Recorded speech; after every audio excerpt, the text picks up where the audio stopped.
नमस्कार साथियों, स्वागत है आप सभी का हमारे खुराना स्टडी ऑफिशियल एप्लीकेशन पर। तो इस एप्लीकेशन को आप लोग डाउनलोड करेंगे प्ले स्टोर से और आपको वीडियो के डिस्क्रिप्शन बॉक्स में भी इसका लिंक दिया गया है। साथ ही साथ आप लोग हमारे टेलीग्राम को ज्वाइन करें, डिस्क्रिप्शन बॉक्स में उसका भी लिंक है, ताकि आपको बीएसटीसी से संबंधित हर प्रकार की जानकारी और नोटिस भी आपको मिलते रहेंगे। तो आज की इस वीडियो में हम बात करेंगे हमारा जो पहला पेपर है बच्चे और बचपन, उसकी यूनिट नंबर 5 जो है उसके इंपॉर्टेंट क्वेश्चंस को हम देखेंगे। और ज़्यादा आपको डिप्रेशन लेने की आवश्यकता नहीं है, आप जितना मैं पढ़ाऊँ उतना पढ़ के चले जाएंगे तो आपकी आराम से 80% तक भी आपको बनाने की क्षमता हम रखते हैं, क्योंकि आपको हम जो पढ़ाएंगे ना वही आपको एग्ज़ाम में देखने को मिलेगा। ठीक है ना, बाकी आपकी मेहनत है। अब इस यूनिट के अंदर हम बात करेंगे दो चीज़ों की, एक तो हम बात करेंगे नैतिक विकास की, दूसरा है हमारा संवेगात्मक विकास। तो नैतिक विकास की सबसे पहले बात करें तो 3 मनोवैज्ञानिक मूल रूप से आते हैं। पहला है जीन पियाजे, दूसरे थे कोहलबर्ग और तीसरे हैं हमारे कैरोल गिल्लिगन साहब। तो ये कैरोल गिल्लिगन जो है ये कोहलबर्ग की बेटी थी और इन्होंने भी इनका समर्थन किया था। और जीन पियाजे का हम पढ़ेंगे ही, साथ ही साथ एक सिद्धांत और आता है लगाव का सिद्धांत, जिसको जॉन बॉल्बी के द्वारा दिया गया। ठीक है, और ये भी इम्पोर्टेंट है अपना लगाव का जो सिद्धांत है। साथ ही साथ इसमें हम संवेगात्मक विकास की बात करते हैं। तो संवेगात्मक विकास के चरण कौन कौन से हैं, कौन कौन से संवेग होते हैं, 14 मूल संवेगों की 14 मूल प्रवृत्तियों के बारे में बताया था विलियम मैकडूगल साहब ने।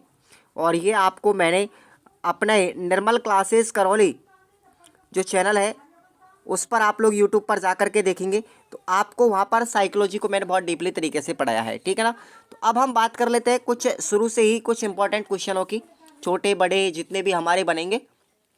तो सबसे पहले तो आपको याद होना चाहिए भाई संवेग का तात्पर्य होता क्या है, संवेग होते क्या है। तो ये हमारी मूल प्रवृत्ति और व्यवहार का जो आधार होता है ना, वो हमारे संवेग कहलाते हैं।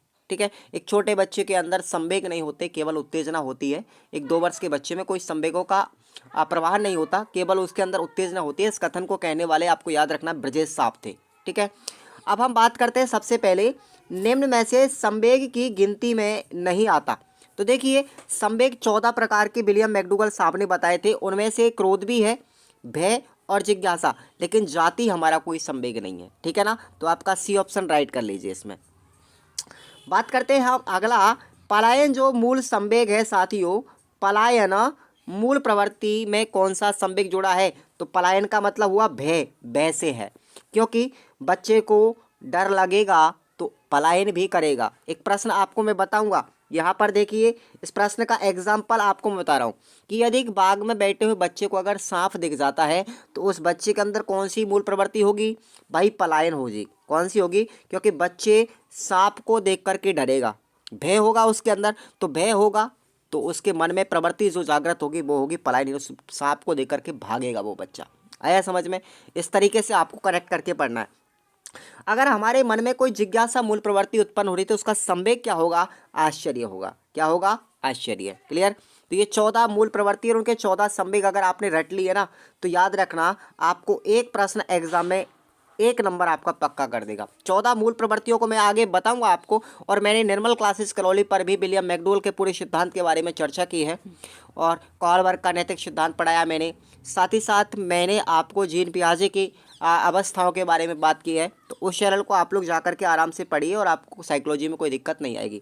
उसमें मैंने आपको नोट्स भी दिए हैं और इस एप्लीकेशन पर हमारे निर्मल क्लासेस करौली जो चैनल है इस पर आपको यूट्यूब वीडियोज़ मिलेंगी और हमारे खुराना स्टडी ऑफिशियल आपको क्या मिलेंगे, नोट्स भी मिलेंगे, बिल्कुल निःशुल्क है।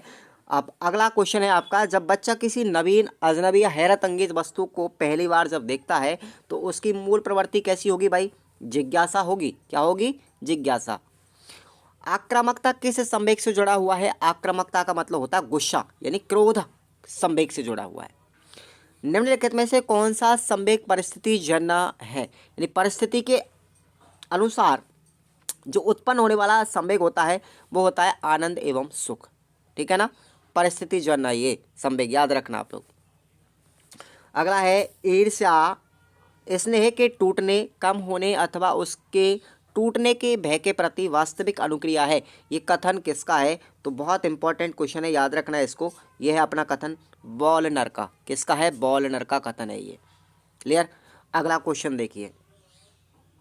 नेक्स्ट आपका क्वेश्चन आता है पेज जेडी ने संवेग नियंत्रण के लिए कौन सी विधि बताई थी? तो इंपॉर्टेंट क्वेश्चन है ये भी। ये बताई थी साथियों विस्थापन विधि। कौन सी थी? विस्थापन। नेक्स्ट क्वेश्चन आता है अपना, ये देखेंगे, निम्नलिखित में से संवेग नियंत्रण की कौन सी विधि में संवेगों को समाज में स्वीकृत ढंग से प्रस्तुत किया जाता है? तो वो विधि का नाम याद रखना, अभिव्यक्ति विधि, जिसको हम मार्गांतरीकरण भी कहते हैं। क्या बोलते हैं? मार्गांतरीकरण।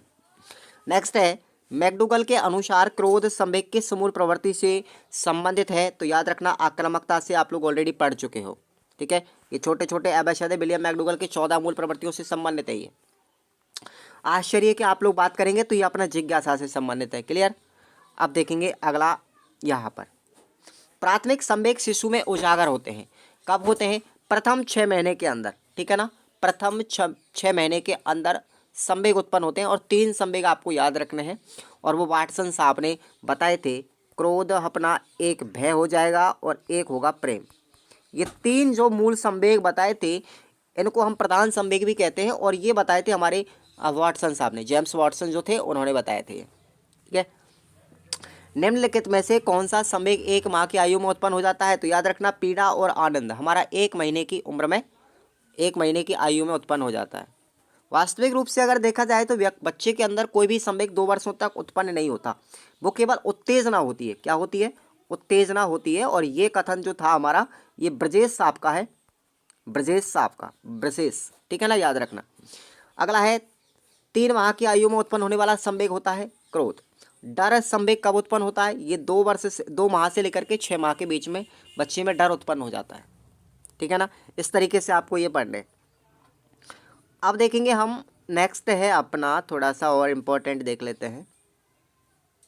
यहाँ से आइए, किशोर अवस्था की प्रमुख विशेषता कौन सी नहीं है? तो देखो, किशोर अवस्था के अंदर है ना मानसिक विकास। ठीक है ना, किशोर अवस्था की प्रमुख विशेषता कौन सी नहीं है? मानसिक विकास नहीं हो पाता, बच्चे का ऑलरेडी हो जाता है किशोर अवस्था में। उसके बाद संवेगात्मक विकास में किस अवस्था में तीव्र परिवर्तन होता है? तो याद रखना, अगर बात करें ना तो तीव्र विकास जो होता है संवेगों का वो होता है किशोर अवस्था के अंदर। और आपको मैंने किशोर अवस्था, शिशु अवस्था, बाल्यावस्था, उत्तर बाल्यावस्था, पूर्व बाल्यावस्था, ये जितनी भी हमारी अवस्था उन सबको मैंने साइकोलॉजी में अच्छी तरीके से पढ़ाया बाल विकास के अंतर्गत। जा करके नॉर्मल क्लासेस पर देख लेना आप लोग, क्लास आपको यूनिट वाइज मिलेंगी पूरी की पूरी।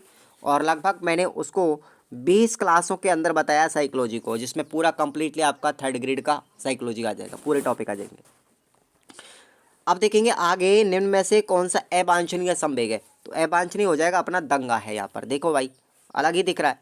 ठीक है ना, नेक्स्ट देखेंगे आप लोग, थोड़ा सा अब आएंगे, संवेगात्मक रूपांतरण को समझाने में किस मनोवैज्ञानिक ने अपना महत्वपूर्ण योगदान दिया था?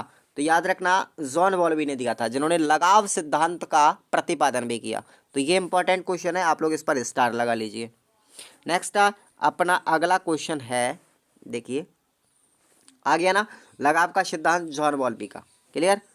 अब देखेंगे हम, बॉल्बी के लगाव सिद्धांत के अनुसार शिशु परिचित एवं अपरिचित व्यक्तियों को देख करके विशेष प्रतिक्रिया किस अवस्था में करता है? तो लगाव सिद्धांत की द्वितीय अवस्था के अंदर करता है। ठीक है ना, याद रखना, ये क्वेश्चन इंपॉर्टेंट है अपना सेकंड वाला। अगला है अपना,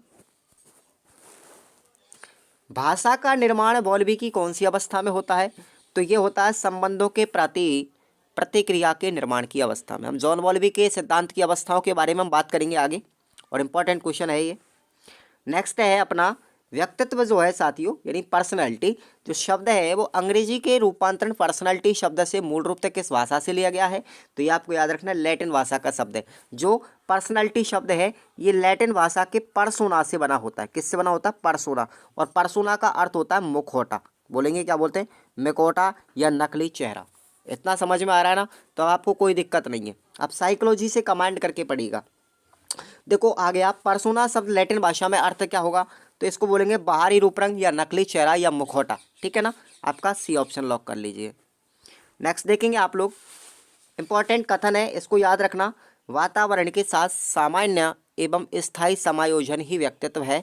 ये परिभाषा किसकी है? तो ये परिभाषा याद रखना बोरिंग साहब ने दी थी। नेक्स्ट है, व्यक्तित्व को समझाने के लिए व्यक्तित्व के शील गुणों का अध्ययन किन मनोवैज्ञानिकों ने किया था? तो 2 मनोवैज्ञानिक याद रखना आप लोग, एक तो आलपोर्ट थे और दूसरे थे आरबी केटल। और आरबी केटल ने जो व्यक्तित्व के बारे में बताया था, उन्होंने 16 पीएफ कारक प्रणाली जो दी थी, ठीक है ना। इन्होंने 16 जो कारक दिए थे, 16 जो फैक्टर बताए थे, उनमें एक फैक्टर बुद्धि भी आता है, एक फैक्टर बुद्धि भी बताया था, क्योंकि 16 शील गुणों की चर्चा की थी आरबी केटल ने, उनमें बुद्धि भी एक शील गुण बताया गया है, ठीक है। अब साइकोलॉजी में ढंग से पढ़ेंगे आगे चल के। अंतर्मुखी व्यक्तित्व वाले व्यक्ति रुचि रखते हैं। अंतर्मुखी, अंतर्मुखी एक मतलब खुद ही खुद में सोचने वाले, स्वयं अपने बारे में सोचने वाले। और बहिर्मुखी जो होते हैं वो कैसे होते हैं, जो दूसरों के बारे में सोचते हैं। व्यक्तित्व को प्रभावित करने वाला तत्व कौन सा है, तो याद रखना दो कारक इंपॉर्टेंट हैं व्यक्तित्व को प्रभावित करने में, एक तो वंशक्रम और दूसरा है वातावरण। क्लियर।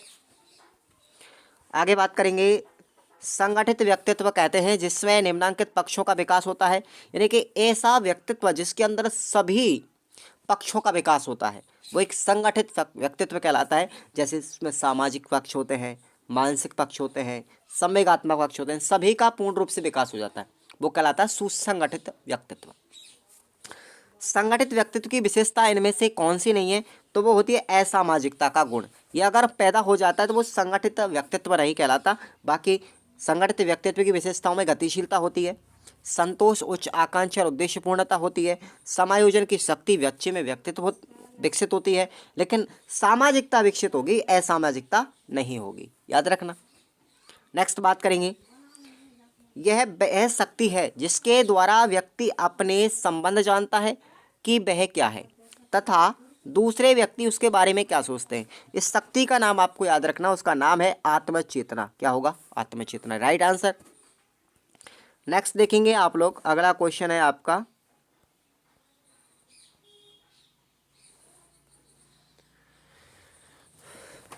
ये देखेंगे, तार्किक व नवीन विचारों के अर्थ को समझना क्या कहलाता है भाई, संज्ञानात्मक विकास कहलाता है, ठीक है। अगला है अपना, निम्नलिखित में से कौन सा चारित्र्य विकास का प्रतीक है, तो याद रखना स्थायी भाव। ओके, अब बताएंगे हम लोग, अगला क्वेश्चन है अपना, बालकों में सौंदर्य भूति विकसित करने का जो आधारभूत साधन है वो है हमारा प्रकृति अवलोकन। कौन सा है, प्रकृति अवलोकन। बालक के चारित्र्य विकास के स्तर कितने होते हैं, तो याद रखना 3 स्तर में बता रहा हूँ आपको, मूल प्रवृत्त्यात्मक स्तर, पुरस्कार में दंड का स्तर और सामाजिकता का स्तर, यानी उपरोक्त सभी आपका डी आंसर हो जाएगा यहाँ पर। संकल्प शक्ति का शाब्दिक अर्थ, शाब्दिक जो अर्थ है वो कितने हैं, 3 है। संकल्प शक्ति के शाब्दिक अर्थ कितने हैं, 3। आगे हम चर्चा करेंगे। अब हम देखेंगे यहाँ पर एक एरिक एरिक्सन साहब और आता है, भूमिका बनाम संशय। ये जो 5वीं अवस्था के अंदर आता है, भूमिका बनाम जो संशय जो अवस्था है, ये एरिक एरिक्सन के 5वीं अवस्था है। और याद रखना एरिक एरिक्सन साहब ने एक सिद्धांत दिया था जिसको बोलते हैं मनोसामाजिक सिद्धांत, ठीक है ना। मनोसामाजिक सिद्धांत जो है ये दिया था एरिक एरिक्सन ने, और इन्होंने इस सिद्धांत के अंदर 8 अवस्थाएं बताई थी, ठीक है। और ये ऐसा सिद्धांत है पूरे मनोविज्ञान के अंदर जो जीवन पर्यंत चलता रहता है, एक ऐसा सिद्धांत है जो पूरे जीवन पर्यंत चलता रहता है, जन्म से लेकर के मृत्यु तक चलने वाला सिद्धांत, यानी जन्म मृत्युंजय, यानी कि मृत्यु तक चलने वाला जो सिद्धांत है वो है हमारा एरिक एरिक्सन का मनोलैंगिक सिद्धांत, ठीक है ना, मनोसामाजिक सिद्धांत, ठीक है ना। अब हम आगे बात करते हैं, थोड़ा सा बात करते हैं आगे। सबसे पहले आपको एक चीज़ याद रखनी है कि विधायकता से आप क्या समझते। अब यहाँ पर हम इंपॉर्टेंट चीज़ें पढ़ेंगे केवल। विधायकता का मतलब होता है भाई मूल प्रवृत्ति का संवेग रचना करने की भावना होती है, ठीक है ना।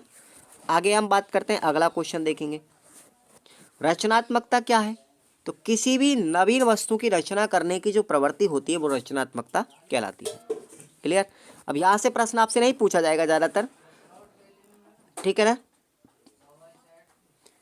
ईर्ष्या किसकी अनुक्रिया है, एक उदाहरण देकर के हम समझेंगे। यहाँ पर देखेंगे, ईर्ष्या स्नेह के टूटने, कम होने अथवा उसके टूटने के भय के प्रति जो वास्तविक अनुक्रिया होती है। जैसे बच्चा यह समझने लगता है कि माता पिता की अभिरुचि एवं ध्यान अब उस पर कम किंतु अन्य भाई बहनों पर अधिक दिया जाता है, तो उसमें ईर्ष्या के संवेग की उत्पत्ति हो जाती है, मतलब उसके साथ भेदभाव जो किया जाता है। अब हम बात करेंगे, अगला कोई क्वेश्चन होगा आपका, यहाँ पर आइए। संवेगों को कितने भागों में बांटा गया है? तो दो भागों में बांटा गया है। एक तो होते हैं प्राथमिक संवेग और दूसरे होते हैं आत्मचेतन संवेग। क्लियर? आत्मचेतन संवेग में विशेष तौर पर किसकी जरूरत होती है? तो याद रखना, विशेष तौर पर चेतना की जरूरत होती है। किसकी होती है? चेतन की या चेतना की। नेक्स्ट देखेंगे आप लोग, इतना ज़्यादा आपको पढ़ने की आवश्यकता नहीं पड़ेगी। अब देखेंगे आप लोग यहाँ पर सबसे पहले थोड़ा सा कि बाल्यावस्था में संवेगात्मक विकास किस तरीके से होता है। तो इस अवस्था में संवेगों की अभिव्यक्ति बच्चे के स्वयं के कार्य के प्रति संतोष या दुख, आनंद आदि के रूप में व्यक्त किया जाता है। बच्चों में सामूहिकता का विकास होने के साथ साथ उसमें अपने मित्रों के साथ प्रेम द्वेष, प्रतिस्पर्धा, घृणा की भावना भी विकसित होने लगती है। साथ ही इस अवस्था में संवेगों में स्थायित्व भी आने लगता है, जिससे वे अपने भय और क्रोध को नियंत्रित कर सकते हैं। ठीक है, तो इस पर आप लोग स्टार लगा लीजिए। नेक्स्ट क्वेश्चन है अपना, मानव जीवन में संवेगों का क्या स्थान है, यानी संवेग जीवन में किस तरीके से महत्वपूर्ण होते हैं। तो ये इंपॉर्टेंट क्वेश्चन है, इस पर आप लोग लगा ये स्टार। मानव जीवन में संवेगों का महत्वपूर्ण स्थान है। संवेगों का संतुलित विकास होने से बच्चे का सर्वांगीण विकास हो जाता है। संवेगों का अपना महत्व होता है क्योंकि आयु वृद्धि एवं परिपक्वता के साथ संवेगों का संतुलित रूप विकसित होता है। यदि संवेगों का विकास असंतुलित रूप से होता है तो उसका विभिन्न विसंगतियाँ उत्पन्न हो जाती है उसके अंदर, और इससे व्यक्ति का जो संपूर्ण व्यक्तित्व है वो प्रभावित हो जाएगा। अब हम थोड़ा सा आगे बात करेंगे। यहाँ पर मैंने आपको अभी बताया था कि व्यक्तित्व को प्रभावित करने वाले दो कारक हैं, एक वंशक्रम और दूसरा वातावरण। व्यक्तित्व की अगर आपसे परिभाषा पूछी जाए तो याद रखना, व्यक्तित्व आदतों की उन व्यवस्थाओं का समन्वय है जो वातावरण के साथ व्यक्ति के विशिष्ट अभियोजन का प्रतिनिधित्व करता है। क्या कहलाता है? व्यक्तित्व। क्लियर?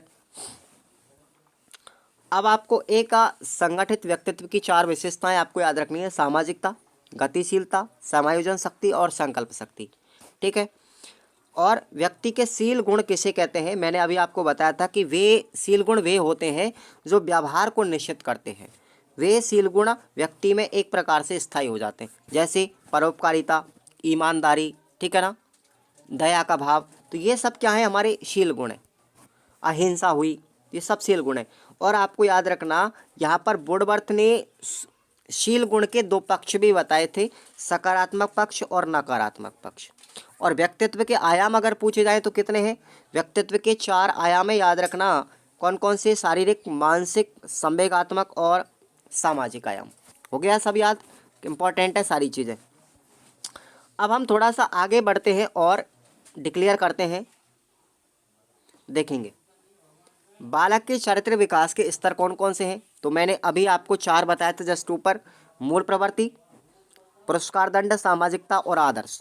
और चरित्र के विकास को प्रभावित करने वाले कारक पूछे जाए तो पारिवारिक वातावरण, दंड व पुरस्कार, अनुशासन और विद्यालय का वातावरण। दैट इज दोनों प्रश्न 44-45 इंपॉर्टेंट है। क्लियर? और ये मनोवैज्ञानिकों के नाम तो आप लोग जानते ही होंगे कि व्यवहारवादी सिद्धांत के दो प्रतिपादक जीन पियाजे, कोहलबर्ग, कैरोल गिल्लिगन, ठीक है ना, और साथ ही साथ वॉटसन साहब भी हैं। अब देखिए आगे बढ़ते हैं हम।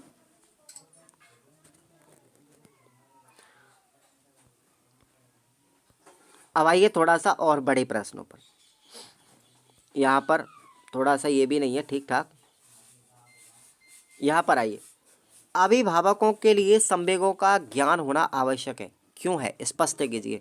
तो देखेंगे सबसे पहले, अब हम संवेगों का यहाँ पर फायदा ही विशेषताओं की बात करेंगे कि अभिभावकों का संवेगों का ज्ञान होना जरूरी है, जिससे वे बच्चे के विकास को सरल बना सकें। संवेग से अभिभावक निम्न प्रकार के लाभ उठा सकता है। कौन कौन से? संवेगों का लाभ उठाकर वे बच्चों के जीवन को सरस बना सकता है। नवीन ज्ञान देने में उसे संवेगों में सहायता मिलती है। बच्चों को पढ़ने के प्रति उत्साहित कर सकते हैं। संवेगों के संतुलित विकास से स्थायी भावों का विकास होता है। अवांछित संवेगों को उचित दिशा में जोड़ा जा सकता है या मोड़ा जा सकता है। तो ये सब चीज़ें आपको याद रखनी है। अब हम बात करेंगे संवेग क्या है। सबसे पहले तो इस प्रश्न को देखना है, स्पष्ट करना है, यानी मूल प्रवृत्ति से इसका क्या संबंध है। इंपॉर्टेंट है ये। तो देखेंगे संवेग, सबसे पहले संवेग उत्पन्न के परिणाम स्वरूप होता है।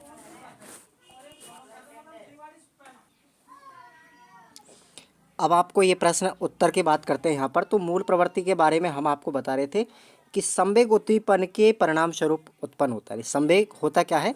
संवेग उद्दीपन के परिणाम स्वरूप उत्पन्न होता है और इसका आधार मनोविज्ञान है। संवेग की उपस्थिति से शारीरिक क्रियाओं में व्यावहारिक परिवर्तन होते हैं। सामान्यतः कई लोग भावना एवं संवेग को एक ही मानते हैं या फिर भावना को ही साधारण शब्दावली में संवेग कहते हैं, परंतु ऐसा नहीं है। सभी व्यक्तियों में भावनाएं मौजूद होती हैं और ये भावनाएं परिस्थिति विशेष में उद्दीपन हो जाती हैं। अर्थात संवेग के लिए परिस्थिति का होना अति आवश्यक है। दूसरी तरफ संवेगों का सीधा संबंध मूल प्रवृत्ति से भी है, क्योंकि मूल प्रवृत्ति व्यवहार का क्या होती है? आधार होती है। मूल प्रवृत्ति के साथ एक भावना जुड़ी होती है, चूँकि भावनाओं की उद्दीप्त अवस्था ही क्या कहलाती है? संवेग कहलाती है। अतः हम कह सकते हैं कि संवेग मूल प्रवृत्तियों से सीधा ही जुड़ा होता है और मूल प्रवृत्ति तथा संवेग के जुड़ाव को समझने के लिए ही मैकडूगल के द्वारा यहाँ पर कुछ ये तालिका बनाई गई है, जिसको वर्णित किया गया है कि प्रत्येक संवेग का संबंध उसकी मूल प्रवृत्ति के साथ होता है। जैसे 14 आपको पता है कि 14 संवेग बताए, 14 उनकी मूल प्रवृत्तियाँ बताई थी। मैं आपको कुछ मूल प्रवृत्तियों के और संवेगों के बारे में यहाँ पर बताना चाहूँगा। इनको आप लोग थोड़ा सा याद कर लें और इनसे आपके बाहर नहीं जाएगा। वैसे 14 है ऐसे, तो याद रखना आपको। पलायन जो मूल प्रवृत्ति है उसका संबंध भय से होता है। भोजन प्राप्ति का संबंध भूख से होता है। सामूहिकता का संबंध एकांत से बचाव का भाव। जिज्ञासा का संबंध आश्चर्य से। पुत्र कामना का संबंध वात्सल्य से और आक्रामकता का संबंध क्रोध से और हास का संबंध मनोरंजन से। तो ये आपको याद रख लेनी है, यहाँ से प्रश्न बाहर नहीं जाता है। अब आइए हम आपको एक प्रश्न और बताते हैं यहाँ पर कि विद्यार्थी शिक्षक को स्वयं के संवेगों को नियंत्रित करने के क्या क्या सुझाव दिए जाते हैं। तो वो सुझाव आपको याद रखना है कि अपनी मनोदशा को सही जानकारी में रखें, मूड को प्रभावित करने वाले कारकों को पहचानने व उनसे दूर रहें, अपनी सोच सदैव सकारात्मक रखें, अपनी भावना पर नियंत्रण रखें और कुशाग्रतापूर्वक अंतर्निहित ऊर्जा का उपयोग सृजनात्मक कार्यों में ही करें। स्वयं की अच्छी आदतों को जानें और उन्हें बढ़ावा देने का प्रयास करें। अब हम बात करते हैं जॉन बॉल्बी का जो लगाव सिद्धांत है, वो आप लोगों को बताने जा रहा हूँ। यानी लगाव से क्या आशय है, आप लगाव से क्या समझते हैं और ये क्यों आवश्यक है। बहुत इंपॉर्टेंट क्वेश्चन है, याद रखना। जॉन बॉल्बी का सिद्धांत, एक प्रश्न इसमें से पूछा जाएगा, 3 प्रश्न बनने वाले हैं। लगाव एक प्रकार का भावनात्मक संबंध है, यानी हम किसी के साथ लगाव रखते हैं, प्रेम रखते हैं, भाव रखते हैं, तो एक भावनात्मक संबंध है जो 2 व्यक्तियों को आपस में बांधता है। यह संबंध समय और दूरी के बावजूद भी बना रहता है। आप लोग देखो, आपके रिश्तेदार कितने भी दूर रहें, लेकिन फिर भी उनके साथ आपका क्या है? लगाव। लगाव की भावना तब और ज़्यादा प्रबल हो जाती है जब अभिभावक शिशु की क्रियाओं पर प्रतिक्रिया देते हैं, उसे सहज महसूस करवाते हैं। शिशु को उनकी आवश्यकता पड़ती है और खासकर तब वह बीमार हो या घायल हो या फिर कोई और परेशानी हो, तो ये फिर संवेगात्मक रूप किस में बदल जाता है? दुखी की स्थिति में बदल जाता है। तो ये आपको प्रश्न याद करने जा रहा है, ठीक है। अब हम बात करते हैं जॉन बॉल्बी के लगाव के सिद्धांत का उल्लेख। इंपॉर्टेंट है ये तीनों ही प्रश्न, इनमें से आपको एक प्रश्न मिलेगा। एक तो लगाव से आप क्या समझते हैं, दूसरा जॉन बॉल्बी का लगाव का सिद्धांत 1958 में जॉन बॉल्बी के द्वारा दिया गया था। इसके अनुसार बच्चों की व्यवहार शैली प्रारंभ के वर्षों में ही अद्भुत रूप से शुरू हो जाती है। यह शैली आनुवांशिकी से प्रभावित होती है, किंतु बच्चों के लालन पोषण से बच्चों में संवेगात्मक विकास का रूपांतरण हो जाता है। इन्हीं व्यावहारिक विशेषताओं के द्वारा बच्चों के संज्ञानात्मक एवं सामाजिक व्यवहार का निर्धारण का अनुमान लगाया जा सकता है। पारिवारिक देखभाल और बच्चों की व्यावहारिक शैली से उसके अधिकतम विकास में सहायता मिलती है, जिसके कारण बच्चे वातावरण के साथ समायोजन कर स्वयं को समस्या समाधान के प्रति तैयार करते हैं। तो ये अपना है जॉन बॉल्बी का लगाव का सिद्धांत। अब बात करते हैं इसके लगाव के घटक कौन कौन से हैं। लगाव सिद्धांत के घटक देखेंगे आप लोग। सुरक्षित संसार पहला घटक है, दूसरा है सुरक्षा का आधार, तीसरा है संबंधों की घनिष्ठता और चौथा है अलग होने का तनाव। तो इसके बारे में आप लोग याद रखना। नेक्स्ट है अपना लगाव सिद्धांत की जो विशेषता है, तो ये आपको इसकी विशेषताओं को याद रख के जाना है। एक इम्पॉर्टेंट ये बनेगा सवाल अपना सुरक्षित लगाव मैंने अभी आपको जस्ट ऊपर बताया था, ठीक है ना। तो देखेंगे आप लोग इसकी विशेषताएं। सुरक्षित लगाव की बात करेंगे, जब बच्चे के साथ संरक्षक मौजूद होता है तो वह स्वयं को सुरक्षित महसूस करता है। संरक्षक के बच्चे के दूर हो जाने पर वह व्याकुल हो जाता है, व्याकुल हो उठता है। इस प्रकार यहाँ हमें इस बात का ध्यान रखना चाहिए कि शिशु अपने को तभी सुरक्षित महसूस करता है जब वे अपने बड़ों के संरक्षण में होते हैं। जब संरक्षक शिशु को अकेला छोड़कर चला जाता है तो शिशु क्या हो जाएगा, परेशान हो जाएगा। नेक्स्ट है इसमें मध्यस्थ या उभयमुखी लगाव। लगाव के प्रकार हैं, यहाँ पर विशेषता हो रही है, ठीक है। और तीसरा है अपना उपेक्षित लगाव, और ये आपको 3 याद रखनी है। अब हम बात कर लेते हैं यहाँ पर किशोर अवस्था संवेगात्मक विकास का तीव्र परिवर्तन कैसे होता है। बहुत इंपॉर्टेंट क्वेश्चन है, ये भी याद रखना आप लोग। कॉलब्रुश की एक परिभाषा याद करिए, किशोर अवस्था के आगमन का मुख्य चिन्ह संवेगात्मक विकास में तीव्र परिवर्तन होता है। परिवर्तन के साथ साथ विकास के अन्य रूप भी होते हैं। जैसे हम यहाँ पर बात करें कि किशोर की शारीरिक शक्ति की उनके संवेगों पर स्पष्ट छाप होती है। उदाहरण के लिए सबल और स्वस्थ किशोरों में संवेगात्मक स्थिरता एवं निर्बल और अस्वस्थ किशोरों में संवेगात्मक अस्थिरता पाई जाती है। क्रो एंड क्रो के अनुसार यहाँ पर कई मनोवैज्ञानिकों ने अपने अपने तथ्य दिए हैं, आप लोग याद रख सकते हो, आपसे परिभाषा पूछी भी जा सकती है, ठीक है ना। अब हम बात करते हैं, एक इंपॉर्टेंट क्वेश्चन आएगा अपना कि व्यक्तित्व से आप क्या समझते हैं, व्यक्तित्व का आशय क्या है, या फिर व्यक्तित्व के संबंध में आत्म प्रत्यय को स्पष्ट कीजिए। तो आपसे कोई भी प्रश्न पूछा जाए, इसका मैं आंसर आपको बता रहा हूँ। ये तीनों ही प्रश्न आपके बेस्ट इंपॉर्टेंट हैं, यानी कि उत्तर आपका एक ही रहेगा। तो हम सबसे पहले बात करते हैं व्यक्तित्व की। तो व्यक्तित्व जो शब्द है वो पर्सनालिटी शब्द का पर्यायवाची है। पर्सनालिटी शब्द लैटिन भाषा का या लैटिन शब्द एक पर्सोना से लिया गया है, जिसका अर्थ होता है भेष बदलने में काम आएगा, या फिर आपका मुखौटा या नकली चेहरा। वास्तव में व्यक्तित्व व्यक्ति के गुण, रूप और प्रवृत्ति और सामर्थ्य आदि का क्या होता है, संगठन होता है। वह व्यक्ति और पर्यावरण के परस्पर अंतःक्रिया का परिणाम होता है। व्यक्तित्व उसके विशेष लक्षणों का योग मात्र नहीं होता, बल्कि उसका एक विशिष्ट संगठन है, और वह व्यक्ति के व्यवहार का एक समग्र गुण भी होता है।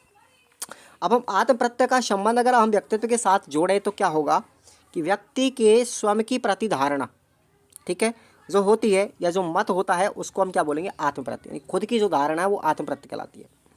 आत्म प्रत्यय व्यापक रूप से व्यक्ति के आत्मसम्मान, आत्म ज्ञान, आत्म प्रतिबिंब, आत्म परिचय को सम्मिलित करते हुए देखा गया है। इसमें व्यक्ति के शारीरिक, मानसिक गुण, योग्यताएं और व्यवहार कार्य को समग्र रूप से आत्म प्रत्यय कहा जाता है। बचपन में यह दूसरे सदस्यों द्वारा निर्मित की जाती है, लेकिन जैसे जैसे परिपक्वता बढ़ती है तो उसके अनुभवों और सीखने का दायरा भी बढ़ने लगता है, और वह आत्मनिर्भरता की ओर अग्रसर होकर के अपनी छवि स्वयं निर्मित भी कर लेता है। तो ये आपको आत्म प्रत्यय के बारे में याद रखना। किसी व्यक्ति का व्यक्तित्व कितने प्रकार का होता है, तो ये प्रश्न भी इंपॉर्टेंट होता है। 2 प्रकार का होता है, एक तो होता है व्यक्ति प्रत्यक्षीकरण और दूसरा होता है आत्म प्रत्यक्षीकरण, ठीक है। अब हम देखेंगे, बात करेंगे यहाँ पर व्यक्ति प्रत्यक्षीकरण के बारे में। किसी व्यक्ति के संबंध में उपलब्ध जानकारी के आधार पर उसके व्यक्तित्व के बारे में अपना मत रखना क्या कहलाता है, प्रत्यक्षीकरण कहलाता है। व्यक्ति प्रत्यक्षीकरण अर्थात किसी व्यक्ति के द्वारा अन्य किसी व्यक्ति विशेष के बारे में जो गुण, योग्यता, शारीरिक बनावट आदि के बारे में जो छवि निर्मित की जाती है वो कहलाती है व्यक्ति प्रत्यक्षीकरण। नेक्स्ट होता है इसके अंदर आत्म प्रत्यक्षीकरण की बात करें। आत्म प्रत्यय जो अभी मैंने आपको पढ़ाया था कि व्यक्ति की स्वयं के प्रति धारणा क्या है, वे अपने बारे में गुण, योग्यता, व्यवहार, अभिवृत्ति आदि के संबंध में अपनी क्या धारणा रखता है, वो उसका कहलाएगा आत्म प्रत्यय। क्लियर। अब हम बात करते हैं, अगला है कि आत्म प्रत्यय को प्रभावित करने वाले कारक कौन कौन से हैं। तो वो कारक आपको याद रखने हैं। कारकों की बात करें तो यहाँ पर देखेंगे बालक के आत्म प्रत्यय का विकास अनेक कारकों पर निर्भर करता है। जैसे कौन कौन से हैं, परिपक्वता है, बौद्धिक योग्यताएं होती हैं, सीखने के अवसर होते हैं, बालक के परिवार का आर्थिक सामाजिक स्तर होता है, अनुभव और विशेष रूप से मूर्त अनुभव होते हैं, लिंग, आयु बढ़ने के साथ साथ ये कारक आत्म प्रत्यय को महत्वपूर्ण ढंग से प्रभावित करता है, सूचना प्रतिपूर्ति होती है, सामाजिक तथा मनोवैज्ञानिक वातावरण आदि सब क्या है प्रभावित करने वाले कारक हैं आत्म प्रत्यय को। क्लियर। अब हम बात करते हैं, अगला जो क्वेश्चन आपका बढ़ेगा यहाँ पर, दृढ़ व्यक्तित्व की विशेषताएं क्या होंगी। ये इंपॉर्टेंट क्वेश्चन है, तो आप लोग याद रखना। सबसे पहले दृढ़ व्यक्तित्व को कोबासा के द्वारा प्रतिपादित किया गया था। इंपॉर्टेंट क्वेश्चन है। दृढ़ व्यक्तित्व में 3 प्रकार की विशेषता होती हैं, कौन कौन सी? पहला है कमिटमेंट यानी संकल्प, दूसरा है चैलेंज यानी चुनौती, और तीसरा है नियंत्रण यानी कंट्रोल। तो सबसे पहले हम बात करते हैं संकल्प की। संकल्प का अर्थ है कमिटमेंट। आप जीवन में जो भी सार्थक उद्देश्य पाना चाहते हैं उसे पूरा करने के लिए संकल्प करते हैं और हर हाल में उसे किसी भी तरीके से प्राप्त भी करना चाहते हैं। उन लोगों के बारे में सोचिए जिन्होंने परिस्थिति में अपने लक्ष्यों को संकल्प करके पूरा किया होगा। तो ये हो गया अपना कमिटमेंट। दूसरा है चुनौती। चुनौती का मतलब चैलेंज लेने के सवाल, उसका प्रत्यक्षीकरण या उसके लिए एक ऐसी मनोस्थिति बनाए कि इसे परेशानी न होकर ऐसा अवसर जानिए जिसमें अपने सामर्थ्य को हम सिद्ध कर सकें। और तीसरा होता है नियंत्रण। इसका अर्थ होता है अपनी सफलता या सफलता के लिए हम स्वयं जिम्मेदार है, कोई बाह्य कारक नहीं होता। ठीक है भाई। आगे देखेंगे फ्रायड के आंतरिकरण की संज्ञा। इंपॉर्टेंट क्वेश्चन है, फ्रायड ने आंतरिकरण की संज्ञा किसे दी है?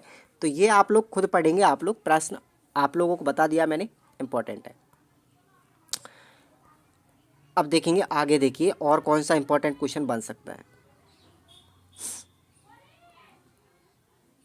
हाँ जी, ये एरिक एरिक्सन की जो 5वीं अवस्था है हमारी, एरिक एरिक्सन साहब ने जो हमारा सिद्धांत दिया था मनोसामाजिक सिद्धांत, उसके अंदर 8 अवस्था बताई थी, उनमें से आपको 5वीं अवस्था के बारे में याद रखना है एक तो, ठीक है ना।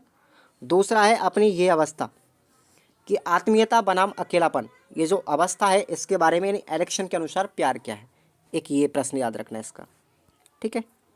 बाकी का तो ऐसा कोई क्वेश्चन है नहीं इस यूनिट के अंदर जो आपको आ सके। तो ये अपना ये है, देखेंगे आप लोग थोड़ा सा और आगे। एक प्रश्न और है जीन पियाजे से संबंधित, तो ये अपना कैरोल गिल्लिगन का है। कैरोल गिल्लिगन ने जेंडर और देखभाल के बारे में क्या कहा? तो कैरोल गिल्लिगन की आलोचना के अनुसार कॉलबर्ग के सिद्धांत लिंग भेद पर आधारित है। गिल्लिगन का कहना है कि कॉलबर्ग के सिद्धांत पुरुष रिवाजों पर आधारित है जो कि सिद्धांतों को आपसी संबंधों के ऊपर रखते हैं। वो मानते हैं कि व्यक्तित्व अपने नैतिक निर्णय स्वतंत्र रूप से लेते हैं। साथ ही कॉलबर्ग के दृष्टिकोण में नैतिकता न्याय पर आधारित है, परंतु गिल्लिगन का मानना है कि कॉलबर्ग ने अपने नैतिक सिद्धांतों में देखभाल के दृष्टिकोण को शामिल नहीं किया। उन्होंने आपसी संबंध, एक दूसरे की चिंता की भावना, एक दूसरे से जुड़ाव की भावना को अपनी नैतिकता में कोई स्थान नहीं दिया। तो ये प्रश्न आप लोग पढ़ के जाना है। तो यहाँ पर अपना ये यूनिट फिनिश होता है। निबंधात्मक प्रश्नों को हमने उस मॉडल टेस्टों के अंदर बता दिया है। तो आप लोग सभी डाउनलोड कर लीजिए खुराना स्टडी ऑफिशियल एप्लीकेशन को। और चलिए बात करते हैं अगले यूनिट के अंदर, यूनिट नंबर 6 की हम बात करेंगे अगले टॉपिक में। धन्यवाद।